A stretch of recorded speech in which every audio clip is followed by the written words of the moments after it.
who occupied a woman's £1.3 million home and strangled her to death when she refused to sell it to them are facing life sentences after being found guilty of murder at the Old Bailey today. A cook, Kusai Al-Jundi, who's 25, and his delivery driver, Mohamed El-Abboud, who's 28, killed Louise Kam, who was 71, inside a North London home on the 26th of July 2021, after their scheme to snatch a £4.6 million fortune went south. Al-Jundi, branded a Walter Mitty-type character at trial, and El-Abboud, described as a homeless gypsy boy, callously dumped the woman's body in a wheelie bin before texting her family from her phone to tell them that she had gone to China. The ringleader, Al-Jundi, who pretended to live a luxury lifestyle with a string of girlfriends but who actually worked in a kebab shop and lived with his parents, had tricked Mrs. Kam into signing a document to give him power of attorney.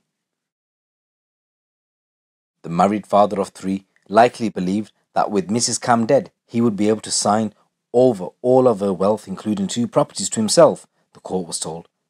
Delusional. On the day of the murder, Mrs. Kam had driven a BMW to a 4-bedroom semi-detached home in East Barnet, thinking a lawyer would be there to finalise the sale of the property after Al-Jundi convinced her he had enough cash to buy the house.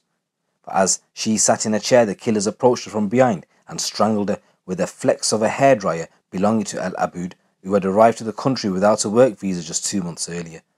She was also hit over the head with a blunt object before her body was wrapped in bin bags and a duvet and bundled into a bin outside her home, where it was covered with garden waste.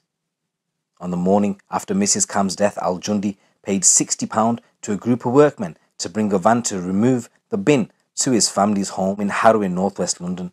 He sent messages to Mrs. Kam's friends and family pretending she was alive and well but had gone away. Meanwhile, El-Abboud posted a TikTok video of him gyrating and dancing to music on the driveway of Mrs. Kam's property, with his followers blissfully unaware he had brutally murdered her just hours earlier. On the afternoon they killed her, El-Abboud advertised Ms. Kam's black BMW 3 Series convertible on his Facebook account and sold it to an unsuspecting buyer, pretending it was his own car. The court heard Al-Jundi was a Walter Mitty character who bragged that he was a millionaire with a string of beautiful girlfriends. In fact, he was a penniless cook working at a kebab house with a wife and 3 children. But he conned women to try and attain the lifestyle he thought he deserved, and had stolen 2 cars from one victim in her 60s after declaring his undying love for her.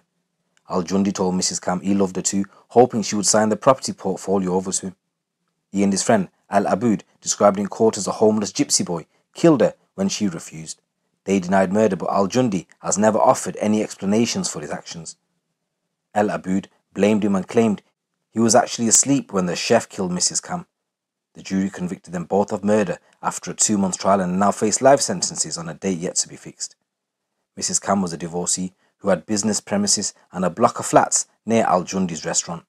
She owned those properties outright, but had a mortgage on the house where she lived in Barnes. Mrs. Kam wanted to sell the properties to give money to her children, and Al-Jundi offered her £6 million, far above the market value. He told her his backer was a girlfriend woman called Anna, and Mrs. Kam was even sent her voice note messages purportedly coming from her. Anna was Anna Reich, a restaurant customer who had already been a victim of Al-Jundi's dishonesty. She agreed to sell him her 2 cars, a Toyota RAV4 and an Audi TC, for £57,000. Although the cars were handed over, Mrs. Reich never saw a penny of the money. Al-Jundi sent her messages telling her, "I love you, I want you. Anna, no one else is inside my heart. I love you because I want you. Yes, I need you. Every time I need you." Mrs. Reich said, "He has been psychologically manipulating me all this time. My intention was to get the money for the car and get out of that situation as quickly as possible. He never paid me a penny, not even a penny, no cash or transfer, nothing. He was creative. He was a crook. He was a broke-ass man." Al-Jundi wanted Mrs. Reich to be a stooge to help him con Mrs. Kam, but she refused when he asked her to come to meetings to act as an interpreter. Thinking he was going to buy the house, Mrs. Kam had given Al-Jundi the keys and he allowed his accomplice El-Abboud to move in. The court heard El-Abboud was dazzled by Al-Jundi, who promised him a fortune and gave him Mrs. Reich's Audi TT. El-Abboud had been in the country a couple of months and had no right to work, but he had found employment as a delivery rider and a warehouse worker in Coventry. In the Midlands, he met a Romanian national part-time model, Maria Amriacau, who would pose in a bragging TikTok videos El-Abboud made at Mrs. Kam's house and was a key witness in the case. She became Al-Jundi's girlfriend and was at the house in Barnet when Mrs. Kam arrived, thinking Al-Jundi and El-Abboud were about to make her a very wealthy woman. But the prosecutor Oliver Glasgow told the court Louise Kam was the victim of a careful and cunning plan by Al-Jundi to defraud her. When that plan did not work out as planned, he and Mohamed El-Abboud killed her. The two of them set about trying to cover up her murder, and doubtless they assumed they would be able to profit in some way from her death. It does not matter who overpowered her, who wrapped the flex around her neck, or who bundled her lifeless corpse into the bin. What matters is the two of them did this together, and that each supported the other in the plan to try and kill her, to dispose of her body, and to try and profit from her death. Al-Jundi had tricked Mrs. Kam into signing a power of attorney document and probably believed that if she was dead he would own the properties. After the killing, Al-Jundi celebrated by taking Mrs. Amorachi to a jeweller in Willesden High Road and bought her a pair of earrings for about £580. Mr. Glasgow said this was a generous gift for someone who had no money, but he had no doubt believed that, with Louise Kam dead and armed with the signed power of attorney, he was in possession of two valuable properties. It would seem that he was celebrating, but the shopping trip had a dual purpose. Not only was he treating his girlfriend to gifts that would impress her, but this must have been a very public attempt to provide an alibi. Later that day, he drove his missus back to Coventry and confessed to being the one who had strangled to death. His girlfriend said he could not really believe that he had killed the lady. He told me it was to do with a business agreement between the Chinese woman and Kusai. He said he had taken her from behind. He said Kusai told him to kill the Chinese woman. Kusai was going to give him a share of the money. As her frantic family searched for Mrs. Kam, Al-Jundi then sent them messages from her phone pretending she had gone to China. Little did those closest to her realize that when they were replying to those messages, Louise Kam was already dead, the prosecutor said. He even had the audacity to claim that she had deceived him and that she had left the country taking his money with her. 3 days after the murder, police found Mrs. Kam's body at the house where Al-Jundi was living with his mum and dad.